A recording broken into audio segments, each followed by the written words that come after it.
ഇന്നത്തേത് ഒരു കിടിലൻ റെസിപ്പിയാണ്. അടിപൊളി സ്നാക്സാണിത്. നമുക്കിത് പരത്തും കൊഴുക്കൊന്നും ചെയ്യേണ്ട നല്ല മഴയുള്ള സമയത്ത് ചൂട് ചായക്കൊപ്പം അടിപൊളിയായിട്ട് കഴിക്കാൻ പറ്റിയ നല്ലൊരു സ്നാക്സാണ്. അപ്പോൾ ഇതുണ്ടാക്കുന്ന എങ്ങനെ ഇത് കണ്ടു നോക്കാം. വീട്ടിലേക്ക് പോവാം. കണ്ടുകൊണ്ടിരിക്കുമ്പോൾ ഇഷ്ടമാണെങ്കിൽ നിങ്ങളുടെ എല്ലാ സപ്പോർട്ടും ഉണ്ടാവുക. അപ്പോൾ അതിന് വേണ്ടിയിട്ട് ഞാൻ 2 സവാള മിക്സിയുടെ ജാറിലേക്ക് ഇട്ട് കൊടുക്കുന്നുണ്ട്. ചെറുതാക്കിയിട്ട് കട്ട് ചെയ്തിട്ട് എടുത്തിട്ടുള്ളതാണ്. ഇതിപ്പോൾ ഞാൻ ചിക്കൻ്റെ പീസ് എടുത്തിട്ടുണ്ട്, എല്ലില്ലാത്തതാണ്. അപ്പോൾ ഇത് ചെറിയ കഷ്ണങ്ങളാക്കിയിട്ട് നമ്മളൊന്ന് എടുക്കണം. അത് ഈ ഒരു മിക്സിയുടെ ജാറിലേക്ക് ഇട്ട് കൊടുക്കാൻ വേണ്ടിയിട്ടാണ്. ഇപ്പോൾ ഇതാ ചെറിയ പീസാക്കിയിട്ട് എടുത്തിട്ടുണ്ട്, അത് മിക്സിയുടെ ജാറിലേക്ക് ഒന്ന് ഇട്ടെടുത്തിട്ടുണ്ട്. മിക്സിയുടെ ജാറിലിട്ടിട്ട് നമുക്ക് ഇതൊന്ന് അരച്ചെടുക്കണം. അതിനിപ്പോൾ ഇതാ ഞാൻ ഒരു പാനിലേക്ക് വെളിച്ചെണ്ണ ഒഴിച്ച് കൊടുത്തിട്ടുണ്ട്. 2 ടേബിൾ സ്പൂൺ വെളിച്ചെണ്ണയാണ്. അതിലേക്ക് നമ്മുടെ ഒരു സവാളയും ചിക്കനും ഒന്ന് ക്രഷാക്കി എടുത്തിട്ടുള്ളത് ഇട്ട് കൊടുത്തിട്ടുണ്ട്. എന്നിട്ട് നമുക്കിത് നന്നായിട്ടൊന്ന് മിക്സാക്കി കൊടുക്കാം. അതിനിപ്പോൾ നമുക്ക് ഇതിലേക്ക് ആവശ്യത്തിനുള്ള ഉപ്പൊന്ന് ചേർത്ത് കൊടുക്കാം. ഉപ്പ് ചേർത്ത് കൊടുത്തതിൻ്റെ ശേഷം നന്നായിട്ടൊന്ന് മിക്സാക്കി കൊടുക്കാം.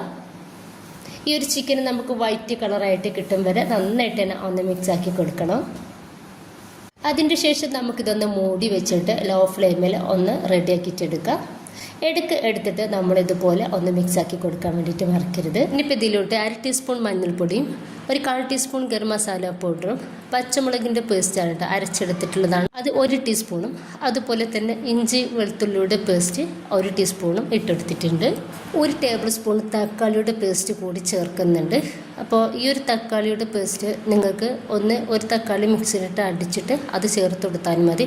അതല്ല എന്നുണ്ടെങ്കിൽ തക്കാളി ചെറിയ കഷ്ണങ്ങളാക്കിയിട്ട് ഇട്ടുകൊടുത്താലും മതിട്ടാണ്. പച്ചമുളകും നമുക്ക് പേസ്റ്റിൻ്റെ ആവശ്യമൊന്നുമില്ല, അത് എൻ്റെ അടുത്തുള്ളതുകൊണ്ട് ഇട്ടുകൊടുത്തതാണ്. പച്ചമുളക് നമുക്ക് ചെറുതാക്കിയിട്ട് കട്ടാക്കിയിട്ട് ഇട്ടുകൊടുത്താലും മതി. ഇനിയിപ്പോൾ എല്ലാം കൂടി നന്നായിട്ട് മിക്സ് ആക്കി എടുത്തിട്ട് നമുക്കൊന്ന് മൂടി വെച്ചിട്ട് ചെറിയ തീരിട്ടിട്ട് വേവിക്കാം. ഇനിയിപ്പോൾ വലിയൊരു പൊട്ടുവറ്റ മഞ്ഞൾപ്പൊടിയും ഉപ്പും ചേർത്തിട്ട് ഒന്ന് പൊടിഞ്ഞിട്ട് ഉടച്ചെടുത്തിട്ടുള്ളതാണ്, അതൊന്ന് ഇതിലേക്ക് ചേർത്ത് കൊടുക്കുക. നന്നായിട്ട് ഒന്ന് മിക്സാക്കി കൊടുക്കാം. ലാസ്റ്റ് ഇതിലോട്ട് ഞാൻ കുറച്ച് കറിവേപ്പിൻ്റെ ഇല കൂടി കട്ടാക്കിയിട്ട് ഒന്ന് ഇട്ട് കൊടുക്കുന്നുണ്ട്. കൂടി ആയാൽ നമ്മുടെ ഫില്ലിങ് റെഡി ആയിട്ടുണ്ട്.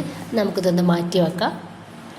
ഈ ഒരു ഫില്ലിങ് നന്നായിട്ട് നമുക്ക് ചൂടാറിയതിന് ശേഷം ഇതിലോട്ട് ഞാൻ കുറച്ച് ചീസ് ഇട്ട് കൊടുക്കുന്നുണ്ട്. ചീസ് കൂടി ഇട്ടെടുത്തിട്ട് നമുക്കിത് നന്നായിട്ടൊന്ന് മിക്സാക്കി കൊടുക്കാം. നല്ല ടേസ്റ്റുള്ള ഡിഫറെൻ്റ് ആയിട്ടുള്ള ഒരു ഫില്ലിംഗ് ആണിത്. ഇനിയിപ്പോൾ നമുക്ക് ഇതിലേക്ക് ആവശ്യമായിട്ടുള്ളത് സമൂസ ഷീറ്റാണ്. അപ്പോൾ ഒരു ഷീറ്റ് നമുക്കിതുപോലെ വെച്ചെടുക്കാം. മറ്റേ ഷീറ്റ് അതിൻ്റെ മുകളിലായിട്ട് ഇതുപോലെ സെൻറ്ററിലായിട്ട് വെച്ചെടുക്കുന്നുണ്ട്. ഇനിയിപ്പോൾ ഇതിൻ്റെ നടുവിലേക്കായിട്ട് ഞാൻ ഒരു 2.5 ടേബിൾ സ്പൂൺ ഫില്ലിങ് ചേർത്തെടുക്കുന്നുണ്ട്. കുറച്ച് മൈദ ഇതുപോലെ ഒന്ന് കലക്കിയെടുത്തിട്ടുണ്ട്. ഇതുപോലെ ഒരു ബ്രഷിലും ആക്കിയിട്ട് നമ്മൾ ഈ ഒരു ഷീറ്റിൻ്റെ എല്ലാ സൈഡിലും ഇതുപോലെ മൈദ ഒന്ന് തേച്ചെടുക്കാം. എന്നിട്ട് ഇതുപോലെ 4 സൈഡൊന്ന് നമുക്കൊന്ന് മടക്കി കൊടുക്കാം.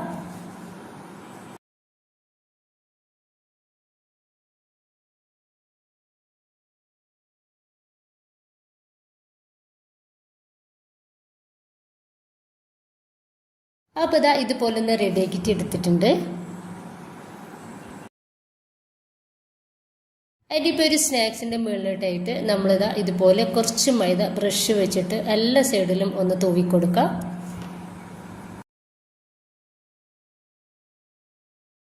ഇനിയിപ്പോൾ ഞാൻ കുറച്ച് ബ്രെഡ് ക്രംസ് എടുത്തിട്ടുണ്ട്.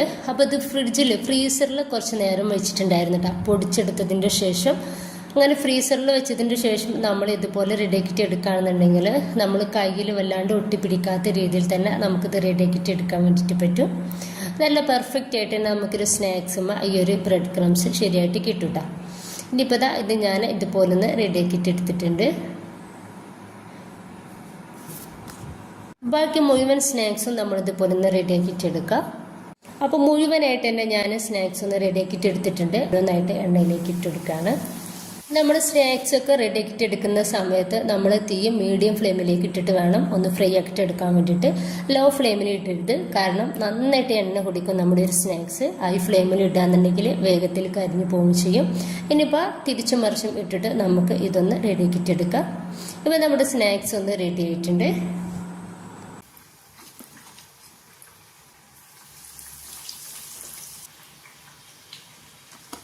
വേഗത്തിൽ നമുക്ക് ചെയ്തെടുക്കാൻ പറ്റിയ സ്നാക്സാണ്. ഉണ്ടാക്കി നോക്കുക, അഭിപ്രായങ്ങൾ അറിയിക്കുക. ഇൻഷാ അല്ലാഹ്.